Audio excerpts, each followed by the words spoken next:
दास्तान गोई की क्या अहमियत थी साउथ एशिया की अगर हम बात करें? देखिए कित कितनी दास अहम थी? जी। दास्तान मकबूल थी। हुँ, एक बात तो ये 18वीं 19वीं सदी में ख़ासा मकबूलियत हासिल कर ली थी दास्तान गोई के फ़न ने। इसका सिर्फ़ इस बात से ही अंदाज़ा लगाया जा सकता है कि नवल किशोर प्रेस ने दास्तानें छापना शुरू की। ये ओके। ओरल ट्रेडिशन था। हुँ, सबसे पहले तो यही समझने की बात है कि दास्तानी अदब जो है, वो जिसको कहते हैं ओरेचर कह हुँ, लें, वो सुनाने के लिए लिखा जाता था हुँ, कि मजमे को सुनाने के लिए हुँ, आप दास्तान तैयार कर रहे हैं। फिर वो जब इतनी मकबूल हो गई तो नवल किशोर प्रेस ने दास्तान गोइयों को हायर किया कि आप इसको कलमबंद करें। अच्छा। तो फिर कलमबंद करने का सिलसिला शुरू हुआ। जैसे दास्तान अमीर हमज़ा जो कि उस ज़माने में ख़ासी हुँ, मकबूल हुँ, दास्तान थी, उसको कलमबंद करना शुरू किया और पहले दास्तान अमीर हमज़ा का एक हिस्सा जो कि तिलिस्म होशरुबा कहलाता है, हुँ, वो पब्लिश हुआ पहले। हुँ, जबकि तिलिस्म होशरुबा से दास्तान शुरू नहीं होती।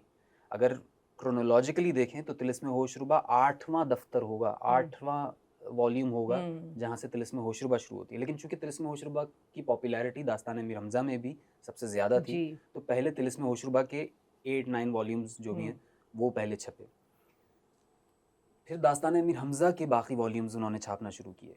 कोई 46 जिल्दें हैं, जिसमें दास्तान ए मीर हमज़ा छपी और एक एडिशन नहीं छपा, मल्टीपल एडिशन्स छपे। तो हुँ, नवल किशोर प्रेस अगर इस दास्तान को छापने के लिए तैयार थे, तो एक बात तो यही वाज़ेह है कि ये इतनी मकबूल आम थी चीज़ जे कि हुँ, उन्हें लगता था कि इसे छापना चाहिए, लोग खरीदेंगे, इसे पढ़ेंगे और मल्टीपल एडिशन्स हुँ, छपे और तिलिस्म होशरुबा के तो अभी तक एडिशन्स आते रहे। इवन संगे मील ने भी हुँ, एक उसका उसके नवल किशोरी एडिशन की एक तरह से अक्सबंदी करके उसका हुँ, वो छापा उन्होंने। हुँ, हुँ। अम, या अच्छा ये बताइए तो ये जो दास्तान-ए अमीर हमज़ा है, इस तरह के जो क्लासिक वर्क्स हैं, वो उनका कितना गहरा ताल्लुक है दास्तान गोई से? कि अगर ये ना होते तो क्या दास्तान गोई होती या वाइस वर्सा? हाँ।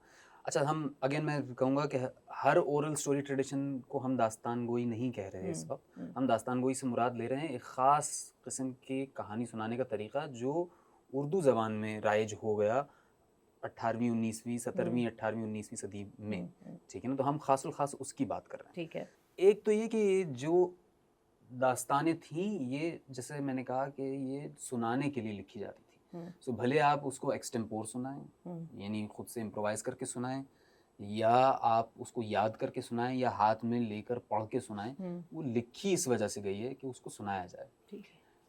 अच्छा, अगर आप अब जो वो ज़ाहिर है कि कलमबंद जब किया गया उसको, हुँ, तो उसमें कुछ न कुछ लिखने में तब्दीली हुँ, यकीनन किसी हद तक हुँ, आई।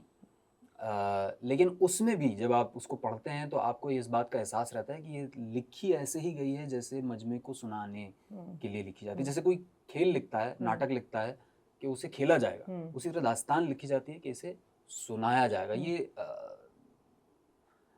लेकिन चूँकि छप भी रही थी हुँ, तो एक तरह से इस बात का भी ख़्याल रखा गया कि कोई अकेले में बैठ के पढ़ना चाहे तो पढ़ ले। हुँ। लेकिन चूँकि वो दास्तान वो ही वो उनको लिख रहे थे, तो वो इसकी खूबसूरती उसी में आती उसमें है। ही आती थी, तो वो लिख जुमला ही वो लिखते हुँ, थे जो कि वो सुनाते थे आम तौर हुँ, पे। हुँ।